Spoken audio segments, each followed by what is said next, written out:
Welcome to selfdiscoveryradio.com, where the orchard of wisdom is just ready for picking. We celebrate your why, the journey that you've taken that inspires someone else. We support your services, we support your story. Come and be our guest, become a host, be an author with us. Come and see what we've got. Our next show is...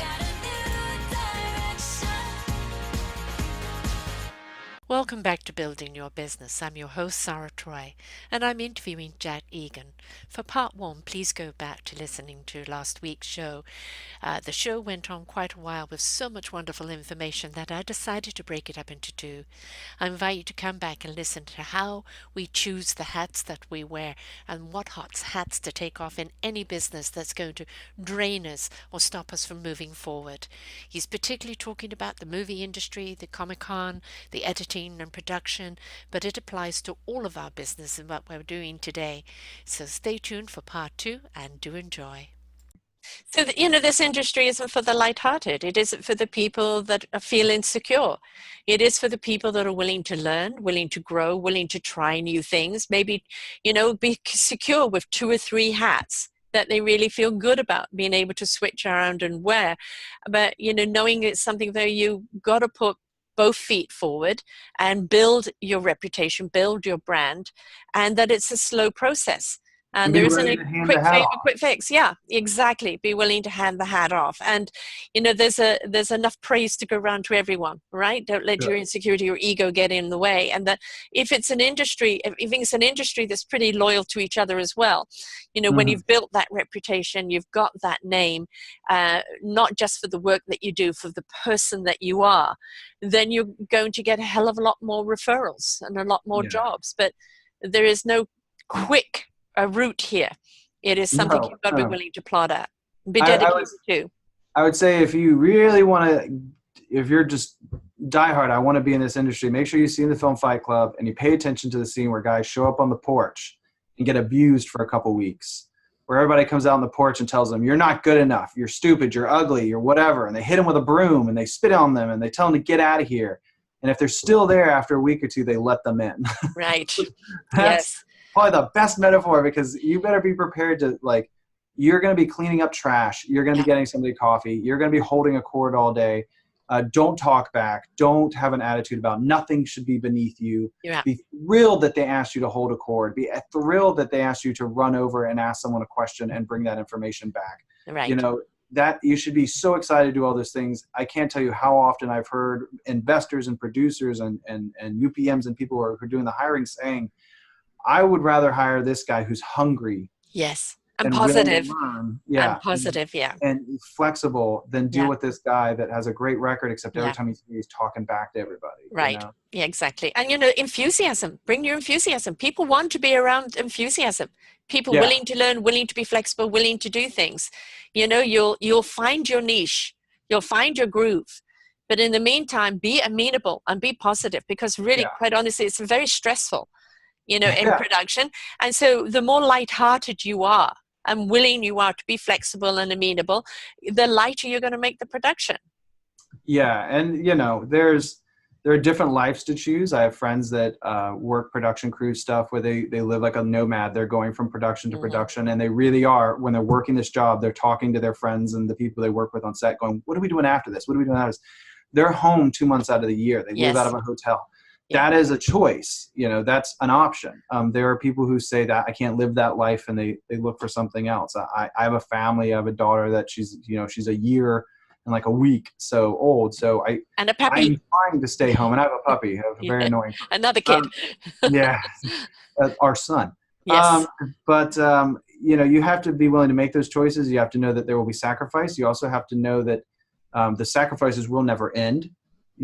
You never get to a point. It's like you're talking about with someone who's a name that they're proven, but they still have to work at it. It will never end. You never have to stop working at it. You never stop learning. Right. The editor who tells you they know everything about editing and that they're a professional because they know everything about an editor is lying to you. Right. I learn something new every week because there's always a new codec, a new camera, and software.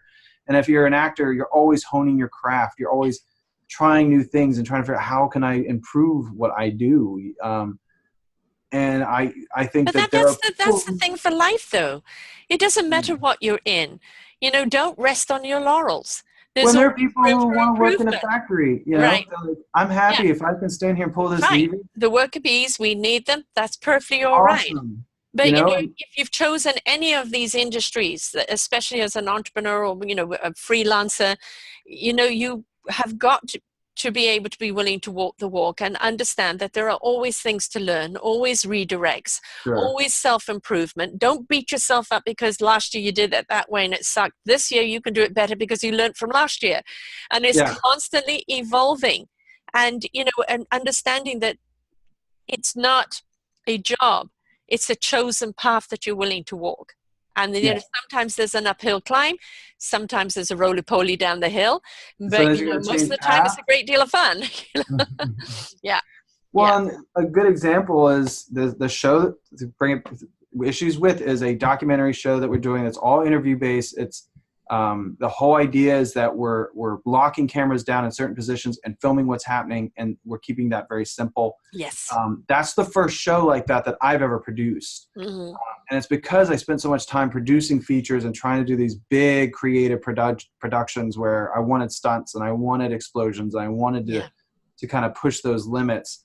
And I realized that may very well be possible. Maybe I get to do all those things later, but that I realized that marketing those things and making money off of them is extremely difficult because my budget's so high, and I had to find a balance. And this is a project that the Elite Foundation and John and I decided to do because we said, this might be more realistic for us to do right now. Yes. Simpler. It's a different approach. It's not the world we come from, but doing this might be easier for us to sell and make a profit on.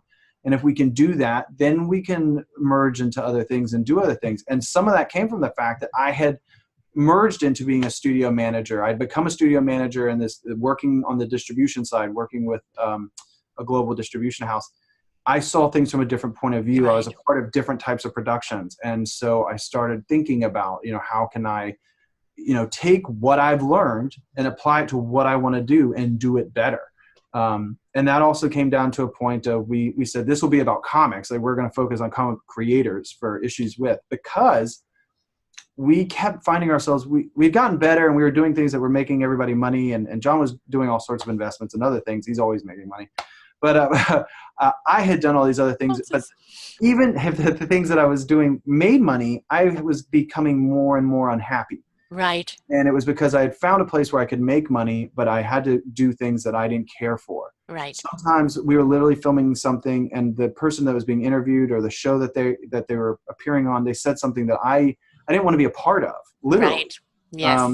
Maybe politically they said something or socially or morally that I was like, that's, I don't want to be a part of this. I don't want to promote that speech. I don't want to promote that idea. I don't want to be anywhere near this. And here was something where we're like, we all love comic books and we all love the world that it's a part of and the people that it's a part of and what it represents. And we would rather give those people a voice. Yeah.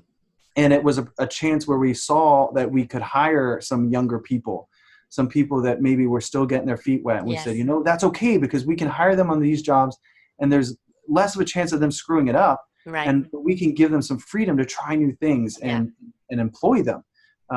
This industry creates a lot of jobs.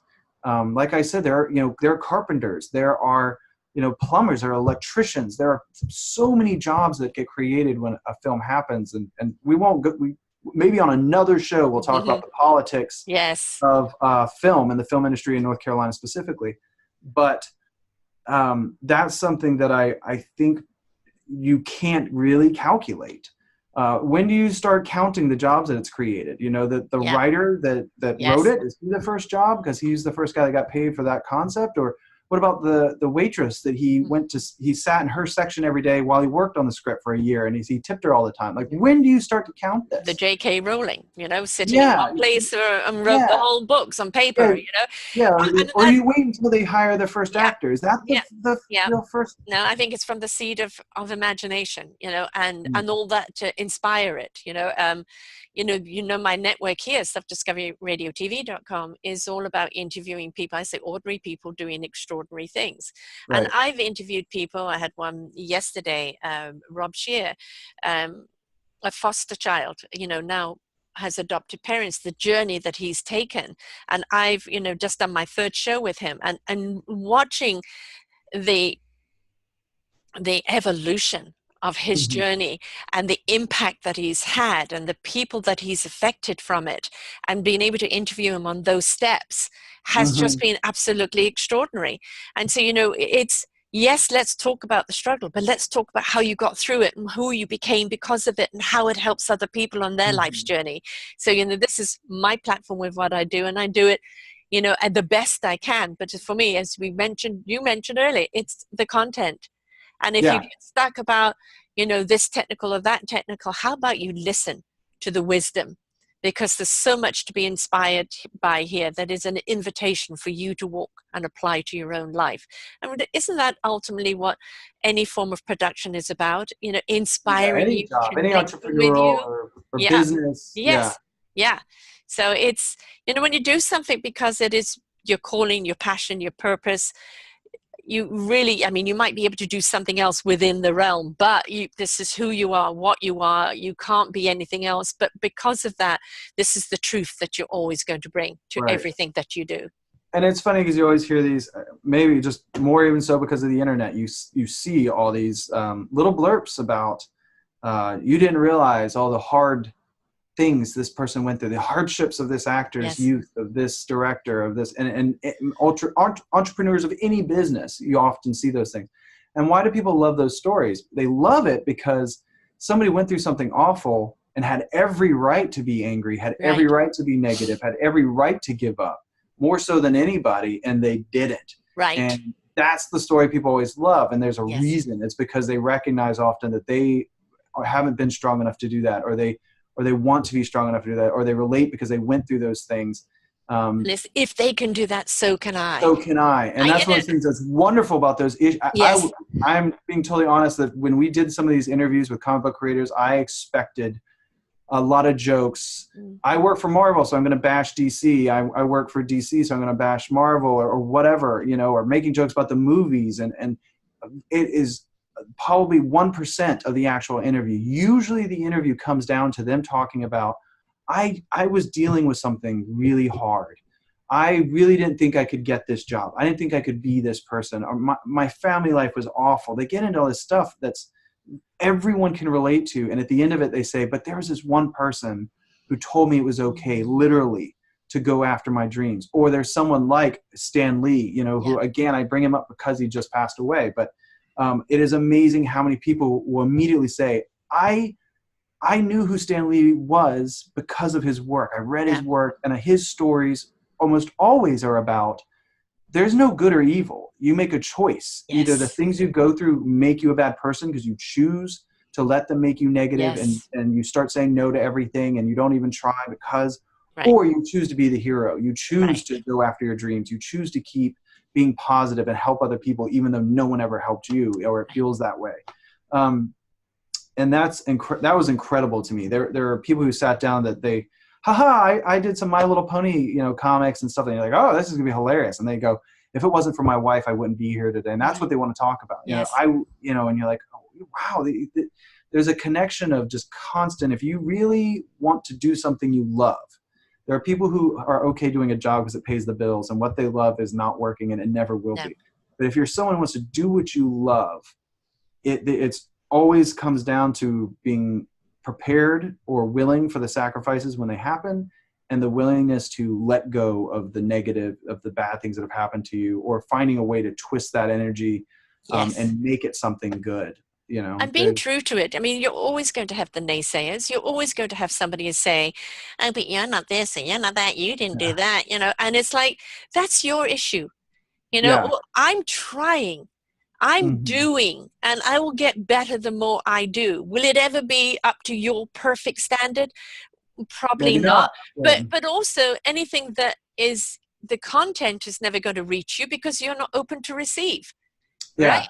Yeah, and you have to remember, you're knowing your audience. Yes. People who can't stand horror movies are not the people I would No. ask to read your horror script. Right. Exactly. Exactly. It's good to get a cross reference. If Right. only horror fans read your script, that probably doesn't help you either. You No. want to get a couple people who don't like them, so maybe they'll point something out you hadn't Yeah. thought of. But yeah, you have to be prepared to seek out criticism and be prepared for failure.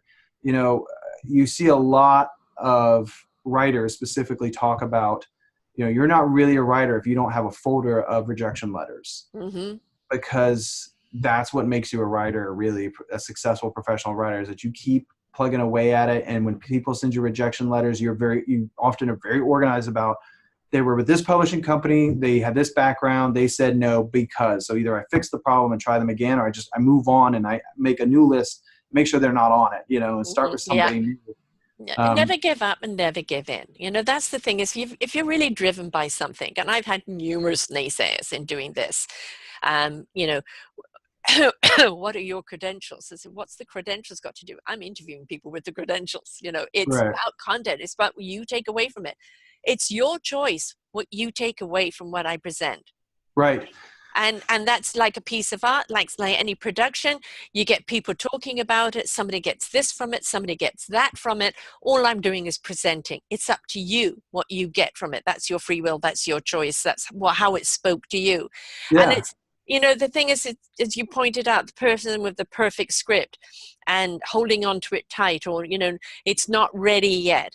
And it's like, okay, maybe put out something smaller, or I'm one of these people who jumps right into it. But, having one script you work on for the rest of your life and never show anybody, to me, that you're not a writer. You're someone who's obsessed with a script. Yes, the writer's right. That's one of those things that people like David, writers that have taken the time to mentor me, have always said some version of writer's right. Yes, you want to be a writer. David Castro, who's an amazing writer. He worked for Married with Children and Murphy Brown and these kinds of things.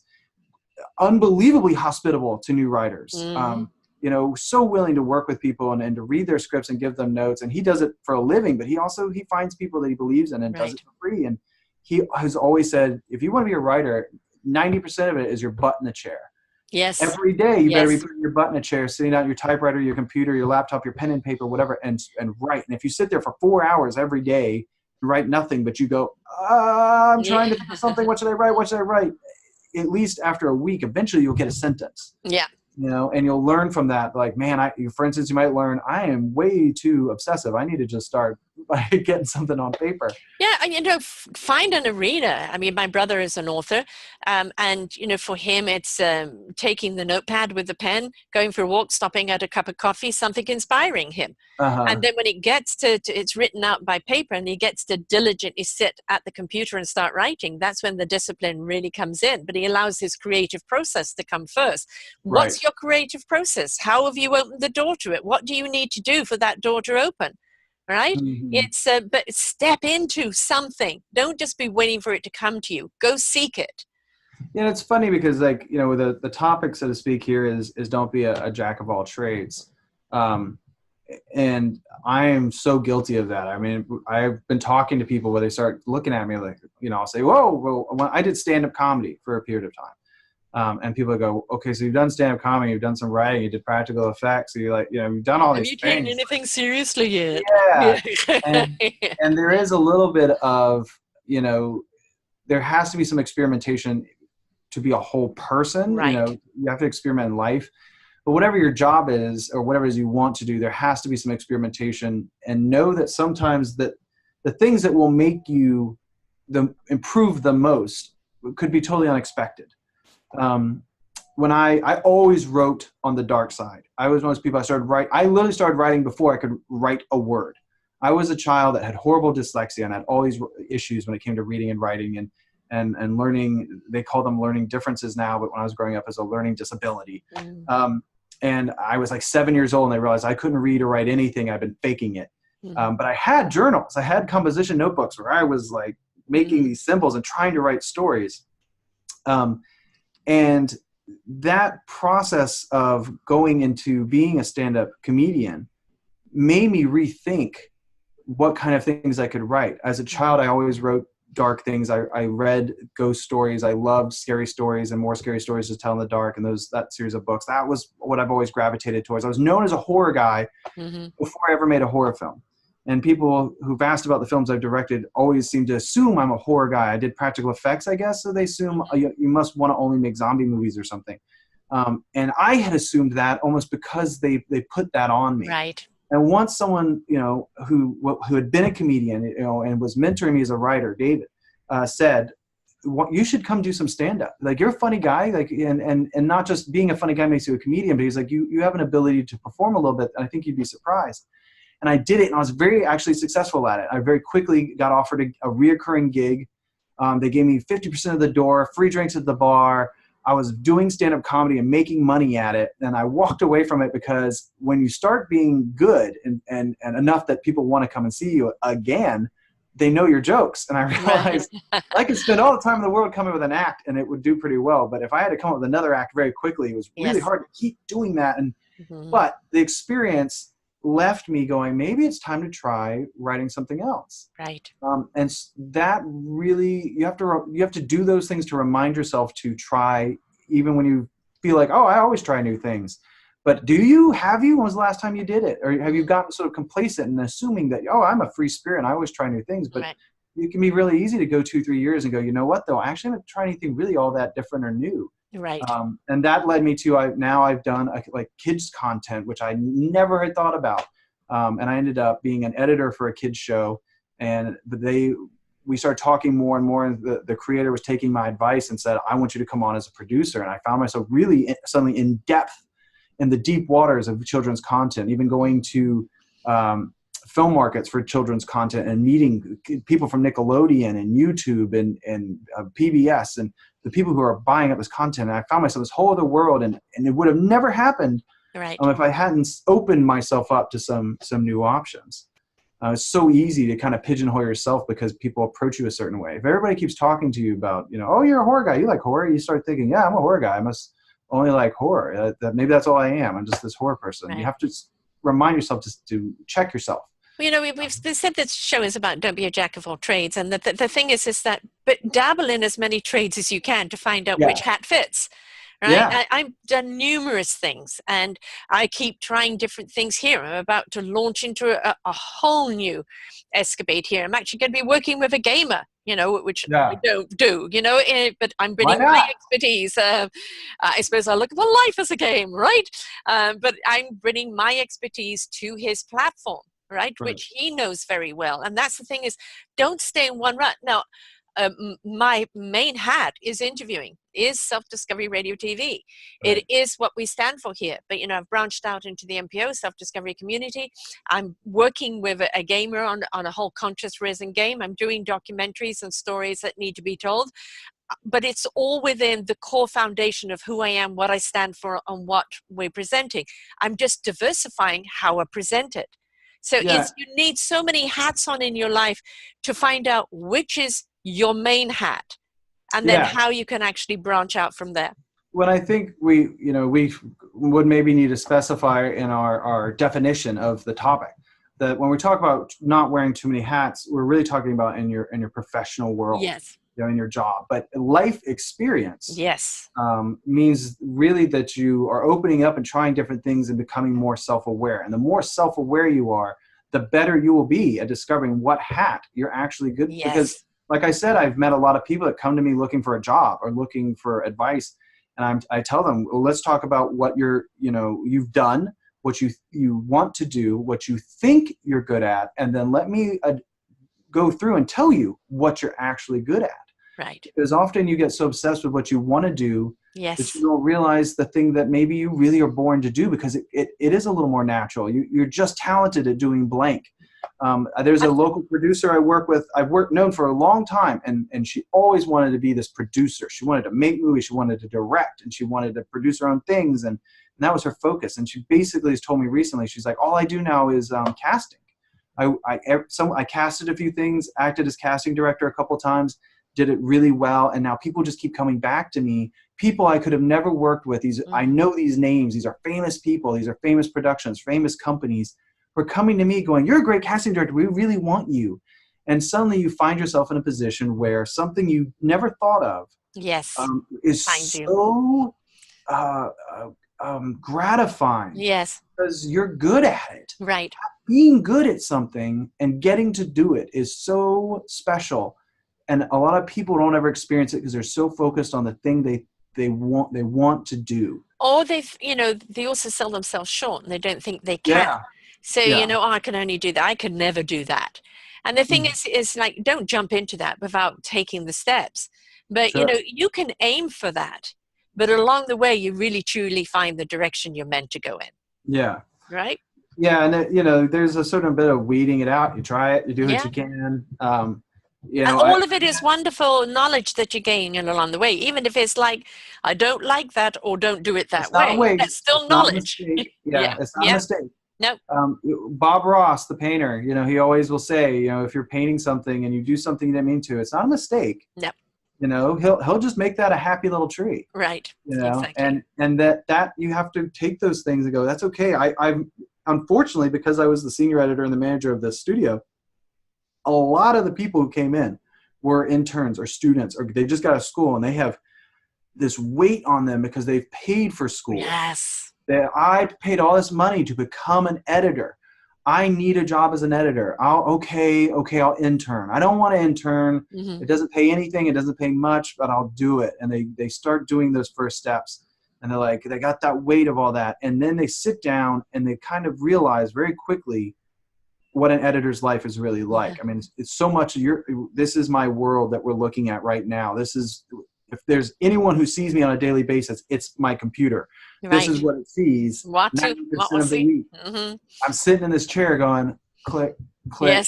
Yes. And if so you a lot of added people, how many clicks you do a day. oh my God. I mean, you get carpal tunnel. You actually Yes, I got it. because of spinning so much. And yes. a lot of people sit down and start doing those internships or get that first job, and they realize that they can't stand it. Right. That sitting there makes them angry and depressed. But they keep coming in. They keep trying to do the job because they paid for school and they have that weight on them that they're like, and they can't accept the idea that like, I did all that because that was the only way to discover that this wasn't right for me. Right, exactly. Like, and I that have doesn't to mean make it's this wasted. work. I can redivert, and I'm always about talking about people's redirections. Okay, you now know that the real picture of what it is not for you. However, the knowledge you've taken, what else can you apply that to and experiment and explore what really is for you, right? Yeah. Nothing is a waste of time. It's just how you choose to redirect. And the one thing I will say about working in that kind of environment with some of those people, I was able to say to them, we have a production. Do you want to come? Do you want to do it? I'm just going to have you, monitor a camera while it's on. You can turn it on and off, but no offense, but you're not there yet. So do you want to do it? And they go, yeah, okay, I'll do it.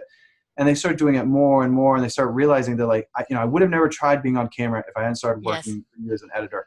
But doing it made me realize I can't stand being an editor. I don't want to be an editor. But I really am starting to find an interest in working with the cameras. And it happens both ways. And unfortunately, I've met a lot of people where I just sit them down and go, look, I know you really want to be an editor, or I know you really want to be a director or a writer. And I've seen you work, and I'm just being honest. That's not for you. Right.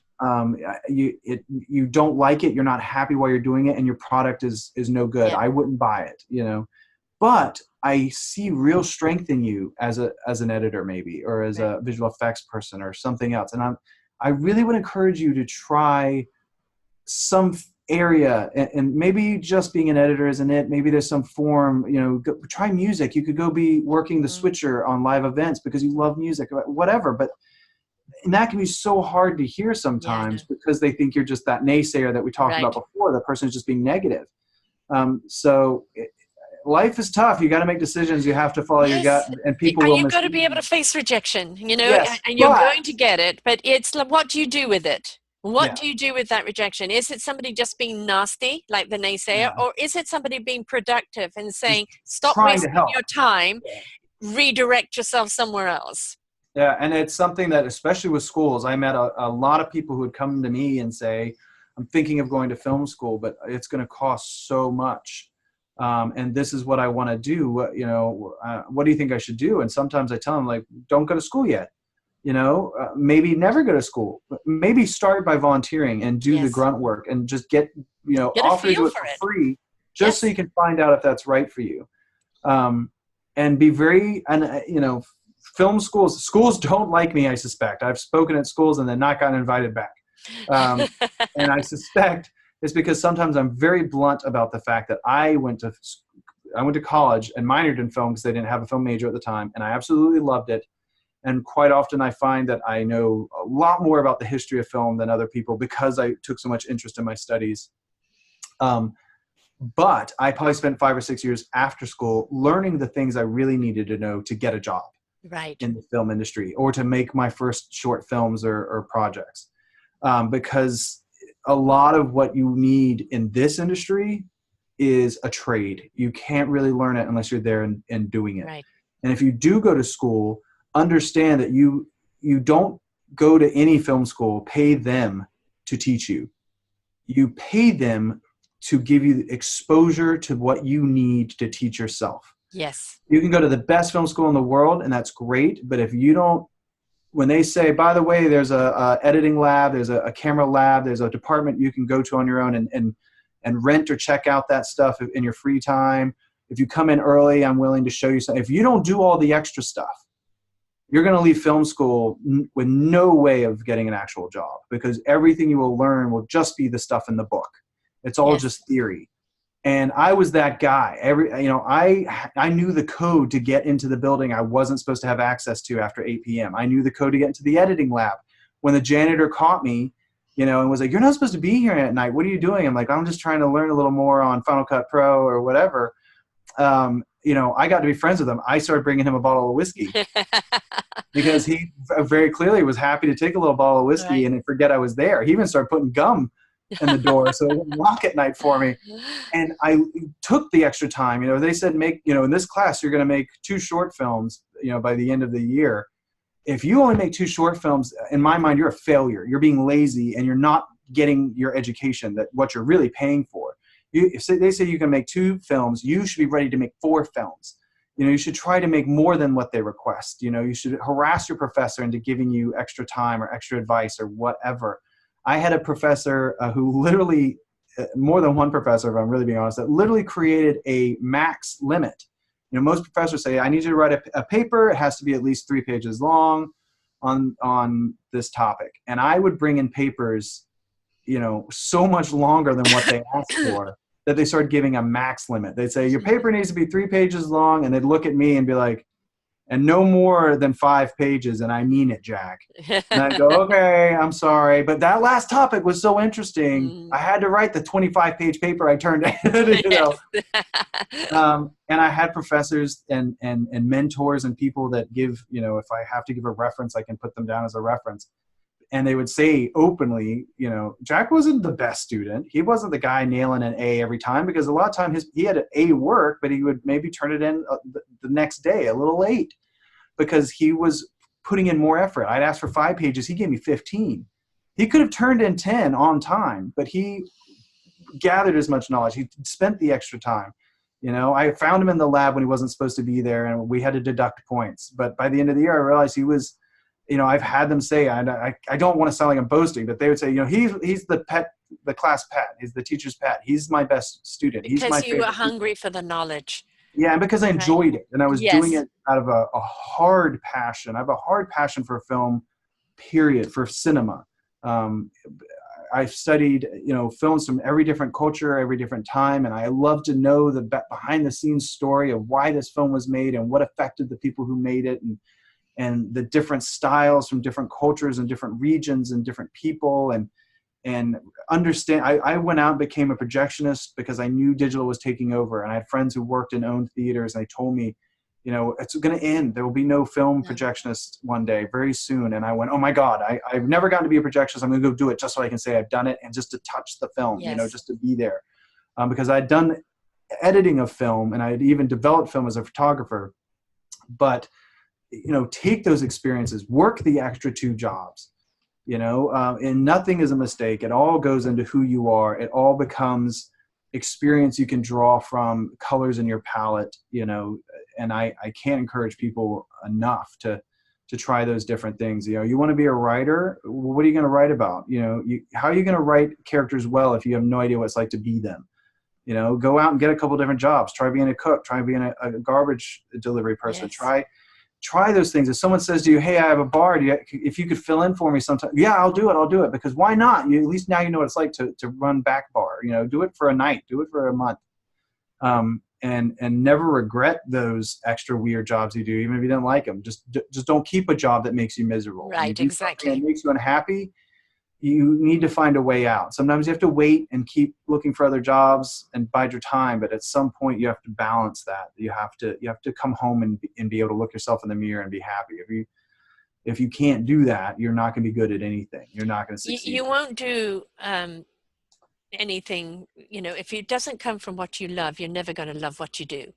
It's got Yeah. to come from that. It's got to come from something that, I don't get paid, but I love it, and I'm working to get paid.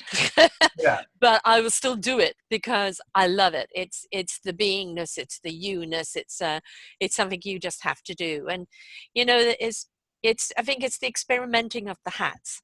Hmm. Perfect your hats, try on as many as you can. So, some of them are just going to be, a day, two experience. That's not for me. And others, I like this for a while, but, now time to shift on and do something else.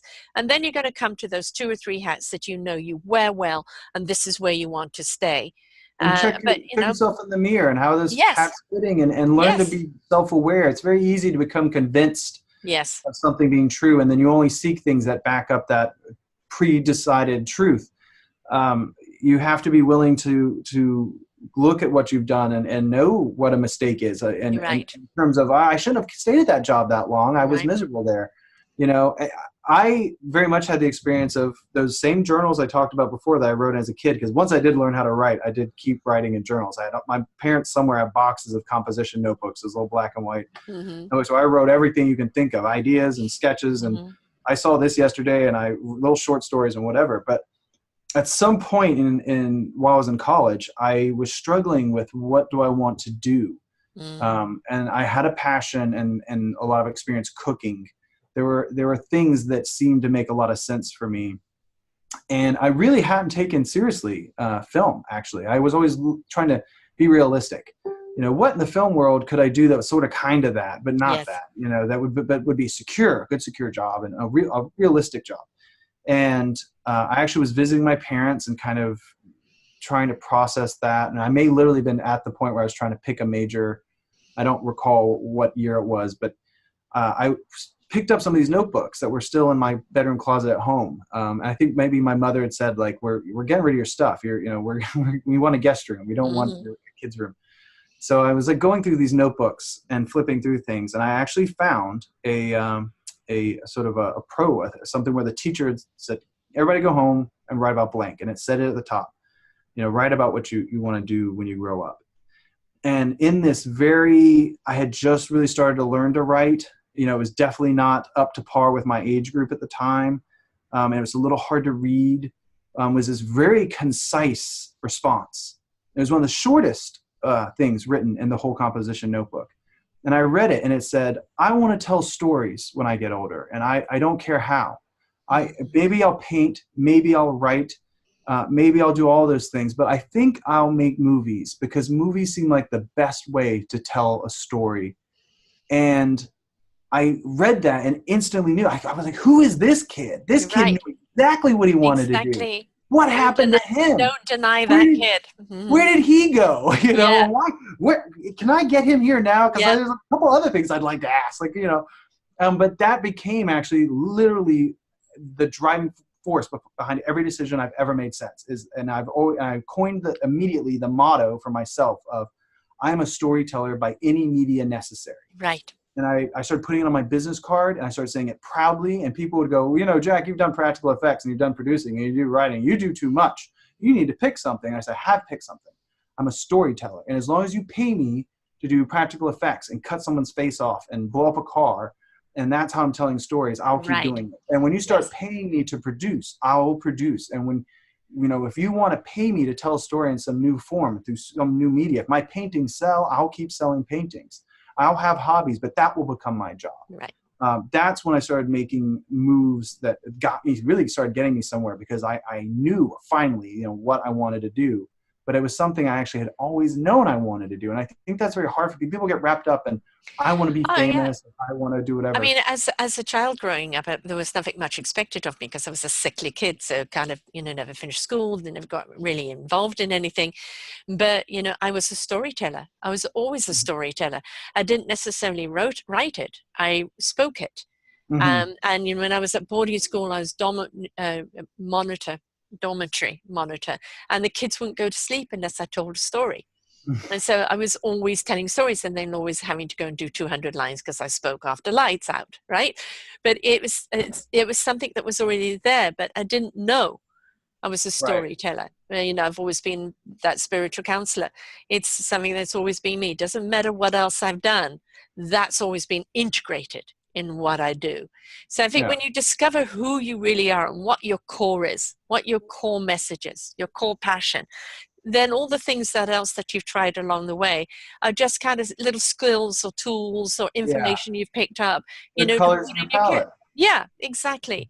And it's like, don't deny that kid's voice. That kid's voice is so utterly honest. It's speaking from the soul and Yeah, the and heart. it totally blew me. I mean, I genuinely was like, did I write? I really didn't believe I had written it, because I was like, God, I don't think I've ever had that kind of clarity. I don't Yes. think. But I think a lot of people, they're in high school and someone goes, what do you want to do when you grow up? And so when I was a kid, I said I wanted to be a fireman. And they get a job working at the local Walmart or whatever place, and high school ends and they go to college and they get a job working in some other retail store, and college ends and they're still working in retail stores, and they kind of go, oh, I'm so unhappy, and it's like, well, wait a minute, did you really want to be a fireman when you were younger? Like, think about that. Yeah. Like, did you? Because if you did, you can be that. You can do that. Or you can, maybe there's something like that. Maybe it wasn't about being a fireman. Maybe you wanted to help people, and you feel like you're not satisfied because you're not helping anybody. And you should open up to that instinct that you had when you were younger. It's Stop easy denying to yourself, say, right? Stop though. denying who you really are and what your calling is. I've had millions of jobs and careers and owned businesses and everything along the way. So utterly diverse, but every single one of them had the core of me at it. Mm-hmm. And, finally I've honed in onto something that I truly and utterly love, that really is 100% me. But it took all those other things to kind of get you. And I happened on this, literally happened on it, and then just chose to take the path to see where it took me. And, and I will continue on this path because it feels right. And when you feel it right, then that's what you need to do, and stop fighting it. Right. And I mean, everyone has their struggles, and I even said earlier that sometimes you hear advice and it just doesn't make sense. Like being told to write for the audience, and you get older and you realize the audience isn't who you thought it was. And sometimes you apply advice all wrong as you're getting older. And I'm a new dad, so my daughter in a week or 2 weeks here, on the 25th, she'll be 1 year old. And now it comes up a lot that I think about how my parents said something to me as a child that didn't make sense then. I thought it did.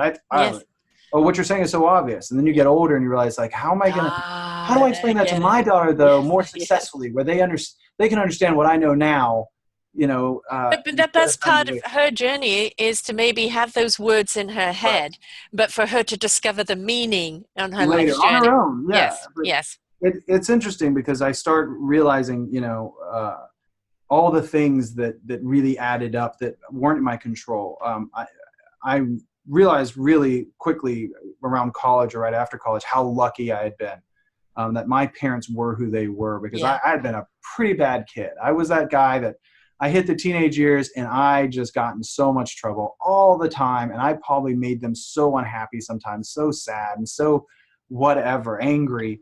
My gray hairs have my children's name on them. And they always told me that. They're like, I had gray hair until I had you, and now it's all gray. There's times that we didn't get along, and I got older and I realized, like, oh my God, so many people I have met, who were adults and were dyslexic and didn't have any help. My parents went out of their way to get me help. They recognized I was having trouble, and they didn't give up on me. And they always told me, like, they didn't take it to the extreme of, you're special and no matter what you do, you're perfect. But they said, we'll always love you and we will always support you, and you're going to make mistakes. And being self-aware was something that I think if I said to my parents, the thing you taught me best was to be self-aware, they'd be like, when did we do that? Right. But it was with a Yeah. constant, we have all these books available and they're on our shelf and you kids can touch them and read them when you want. Right. There's no right or wrong. Some of these books are from philosophers or backgrounds that are totally different than maybe our my mom's a Southern woman who's a Presbyterian member and loves her church, but her library is full of different ideas from all over. And the idea that you should read fiction and nonfiction, and if that cover interests you, pick up that book and try it. And if you kids want to watch a certain kind of movie, my parents were not the people that said, you're 11 or 12 or 13 years old, you're not ready to watch this movie. They would put it on and see how you reacted. They'd say, do you understand that this isn't real? Do you understand that what that guy is doing is wrong? As long as you understood, you could watch whatever you wanted. Right. And in that sense, they, without knowing it, we're building somebody who is I'm always eager to check myself and see where I'm being of who I really am. And I catch myself being negative sometimes. I've had a hard week and I'm like, what I said to someone yesterday, I shouldn't have been so harsh. I was quick to be kind of negative, and I could have said that more positive. And all that comes from those things. And my interest in film and some of the things that really help me when I'm in a bad mood, I'm not feeling good or whatever about the world. A lot of times I watch documentaries and read about the history of film and filmmakers. And a lot of that comes from the fact that my mother really, she encouraged, she would put on Hitchcock and old films and black and white films. And she really encouraged me. You can watch any of these. You can watch Psycho. If you're 10 and you want to watch Psycho, watch Psycho. But she would rather me watch that, though, it seemed like, than immediately let me indulge in just every modern piece of junk media. She was like, why don't, if you want to see this movie, you should see this one because this came first. Right. Before you watch the remake, let's sit down and watch the original. I was a kid that somehow found myself loving West Side Story, and I had seen it a million times thanks to my mother. Rear Window, I was going to school, and all these kids were talking about, whatever current movie at the time, and I was going, but have you seen Rear Window? Oh my God, Jimmy Stewart. And people are going, who? Right. And that made me appreciate the films of my time. I'm a kid who definitely grew up with the films of my time. Teenage Mutant Ninja Turtles, and I remember the first film I ever saw. One of the stories my parents would always tell people is about the first movie I ever saw was the Care Bear film, and they said that something happened that day because I came home and it was like my aunt and my mother, or my grandmother, my mother at the table, and they said, "Oh, Jack, you saw the movie today for the first time." I'm like this little, I don't know, 5 or whatever years old. And he said, "Well, what did you think of it?" And I got up from my chair and I said, "First, the curtain opened." And I proceeded to walk them through every part of the film down to when the curtain opened to show you the screen. That's how much it had impacted me. Right. And so they nurtured those things and the willingness to let me be self-aware and try different things. And I think it's so easy for people to feel like they know what truth is and know who they are, that they forget that you're never going to be the same person forever. Change is the only constant, and that means you need to keep looking at yourself for the rest of your life. You have to be on your own self-discovery. All we can do as parents, as we're custodians, is share our knowledge, share our wisdom, love you to death, but also let you know when out of bounds, out of line, and steer you right. But it's your self-discovery, your journey. And, you have to take the paths you have to take. And very often as a parent, we're not going to like certain paths. And we can be there in love. Maybe I say, I'm not approving of this path. Yeah.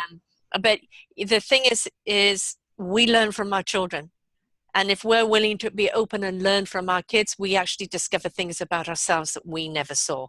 So it's a beautiful partnership to have. It's amazing how quickly you watch your child grow and you start really like, oh yeah, you see these little hints of yourself. Yeah. Yes. Okay. Yeah, I know. But yeah, I mean, and then you realize how much like your mother you are, and they go, "Oh no!"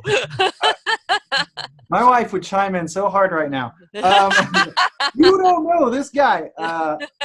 But yeah, I mean, it's fascinating. I think that in the film industry or the entertainment industry, if I'm really being honest, the entertainment industry is so vast. Yes. And right now the big thing is everyone talks about comic books, but there's so much of that.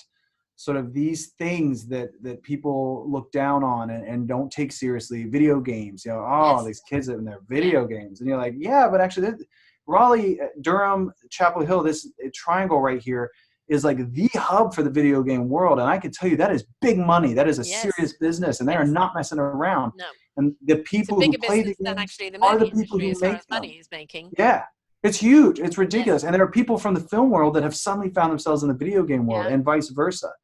And if your interest is in entertainment, you can relax at the idea that if you're not sure about what you want to do, but you think it's in the entertainment industry, then you can breathe. I would tell you immediately, just kick back. And what do you like? You know, do you like playing video games? I mean, do you like playing board games? All these things could come. One could be your path, but you could also make them your own. You go, I want to make a board game about comic books. Right. You know, where the goal is that at the end you get to win at a video game. Okay, great. You know, go do that. But it's been open to versatility. If you'd ever told me I was going to be working with a gamer on an online video game about raising our consciousness and humanity, you know, that's my aspect. I can certainly bring that to the table. Know nothing about the video gaming, but he knows something about that. So who's to say that these two can't come together and create something, right? It's like, oh, well, I don't play games, so I'm not going to do it. Well, just try. Just try. You don't know. Be open, be versatile, give it a dabble. It'll either work or it won't work, but try. Yeah, and if you're questioning whether or not you have on, you know, too many hats, I would say that, you know, and this is such the producer in me, is that numbers don't lie. Yes. If you keep doing something and it doesn't seem to make you happy, and it's not making you money, right? It's not. You can get down to the money. Is it making you? Are you making a living? How long have you done it? Calculate that. I've really been trying at this for 5 years. Yes. Nothing's improved. Then be prepared to shift. You know, try a different hat. Take off a couple hats. You know, am I ready to take a hat off? Well, a lot of people don't do it out of a nervous sense of I feel like I'm giving up control, or I don't know if I'm ready to. Maybe I'm not good enough yet. And if I ask someone to take this hat, they're going to, you know, snub me somehow. A lot of times just break it down to the numbers, you know, say it out loud like you would to someone else hearing it from them. You know, say, I've been a web content creator for 5 years. My numbers have steadily gone up for the first 4 years, but this past year I've noticed no new numbers, no new subscribers, and the number one comment that I get is that my production value isn't good enough. Right. And say that, and then you know, someone is saying those things out loud. You go, that's good enough. If someone said that to me, I would go, that's a good reason to consider bringing on someone to help you increase production value. Yes. You know, but if you go to say it and you go, oh, my numbers keep going up, and everyone loves what I've done. I've never had a complaint. Next year I'm expecting to double my numbers. Wait, why would I pass this hat off? I'm doing, you know, if everything's great and perfect, you know, keep doing what you're doing. Well, you know, this has been absolutely fantastic, and splitting it into 2 shows, and anybody in this industry that wants to get into it needs to listen to this. But it doesn't just apply to this industry. You know, when we're looking at the arts, so to speak, or this kind of industry, it really, as you say, can be in gaming, could be in game boarding, can be in any form of production, can be in writing, can be absolutely in anything along that line. And, you know, it's a question of discovering your hat, which hat really, really does suit you and fit you, and then how many hats can you wear and still be very productive and love what you're doing without burning out, right? And which hats to pass off to whom. And it's got to be people that get you, that there's a synergy, and that you know that they respect your vibe of work. And all of that type of thing is just going to come from experience. It's going to come from you being willing to take the walk, be versatile, redirect, try all different types of things, and be willing to soak it up and learn and apply. It's no quick fix. Nothing in this business is. It's all about the seeding, the watering, the nurturing, the becoming, and allowing yourself. And remember to be thankful for what you have. Oh, God, yes. And I would specifically remind people to apply that to the people around them. Maybe you do want to be an actor, but if your best friend is good at acting, and every time they do something you think, man, they're really good at that, then maybe you shouldn't try to don't push them out. You've got that. That's a resource you've got. Yes. So I really liked, we were writing stories. I have a friend who's a great actor. Go to your friend and do something that maybe feels like you're offering them something, but Yes. not for you, but say, I want you to act and let me try having you act something I wrote. Right. Take advantage of those types of resources. If people Yes. are willing to help you, I got some lights you can borrow. Maybe it's not the lights you imagine you saw online, but go, oh great, come out and do it. Let's see what happens. Let's shoot something. Collaboration, support, that's the whole thing. Is it's about making, while you're building your brand and your reputation, if it shows you're a person that really is supportive and cohesive and collaborative, that goes a hell of a long way, right? Absolutely. Okay, my dear. How do people find you? And can you also give the foundation's link as well? Yeah, so the Elite Foundation is the company that's sponsoring a lot of stuff right now. They have a Facebook page. They don't have like a regular website. A lot of what they do, you will find through the people that they do it with. And that's sort of their goal. Is they're not trying to make themselves the presence. They're not trying to sell hats with the Elite Foundation on it. They're trying to get you to check out what the stuff they've supported. So right now, the best I think what they would want me to say is check out Issues With. We're on Instagram with issues_with. We're on Facebook, Issues With. We will be setting up a website. The show is not out because the whole point of that show is to shoot the whole season. And then we will finalize the distribution deal. But we're looking for people's support now. You'll be seeing us update. We will be giving out snippets of clues that some of the people we're talking to are giving away new information about upcoming movies from the comic book world. It's a chance to meet those people in almost like a personal way with, but it's available to everybody because those are the kind of conversations we're having. You can find out about me just by putting in my name. JackEagan.com is a site that's always there. It's very simple. I'm always trying to update things, but it's rare, frankly. But it's EAGEN. There's a lot of Eagans out there. We probably all came from the same town in Ireland, but I specifically, and there's like a lawyer, there's other people out there with Jack Eagan. But so Jack Eagan, EAGEN.com. You can also find, if you go Jack Eagan Books, I take scripts that I haven't done anything with and I turn them into novels and stuff, publish them just because why let them sit on a shelf. Right. We going forward, we're really hoping to be able to announce the full release of Issues With through whichever platform it comes from, but it is a show based on you guys. We reach out to you guys. We want your questions, and it's your questions that we're relaying back to these artists. So your involvement is very important. Every time you send us a message, every time you find us on Facebook or Instagram, and you go, hey, I really want to see an interview with this person, there is a really high probability we're taking that seriously and we're going to go find that person for you. And the Facebook link is? The Facebook link would be facebook.com/issueswith. Issues With. Okay. Issues With. And the whole point of the show is it's really issues with like ... because each episode is issues with whoever, this creator. Right. And that's the big thing right now. And if you go to my website, jackeagan.com, there's, a little about thing or whatever. But if you go to watch, you can see demo reels I've done, trailers for things that I've done, promotional work, stuff that I've done. I really kind of try to put the most fun stuff up there for the most part. Kid show things I've done. There's a lot of pilots. Unfortunately, in my business, a lot of what I do, I don't get to talk about. I either signed an NDA saying I won't, or not yet. Yes. So we have a lot of exciting things going on. There's a tattoo concert tour that I hope to be promoting soon, and kids shows and things like that. But for right now, Issues With is definitely punch it in Google, you'll find us. Right. Excellent. Well, thank you so much, Jack. There's a hell of a lot of information here. And I'd actually love to have you back on a roundtable with Lisa Dalton, the stunt worker, and Brent Marchant, who's actually a movie conscious critic writer. And I think the three of you will bring a whole nother perspective on the industry as well, which I think will be great. So we'll look at maybe doing that in the new year. And I think actually having John from the foundation would probably be more interesting than me trying to promote him, because he's love that. An entrepreneur that has a lot of perspective on this stuff, and he dabbles in so many areas. Right. Well, somebody else with a few hats to share. So yes, send him along and let's make that happen.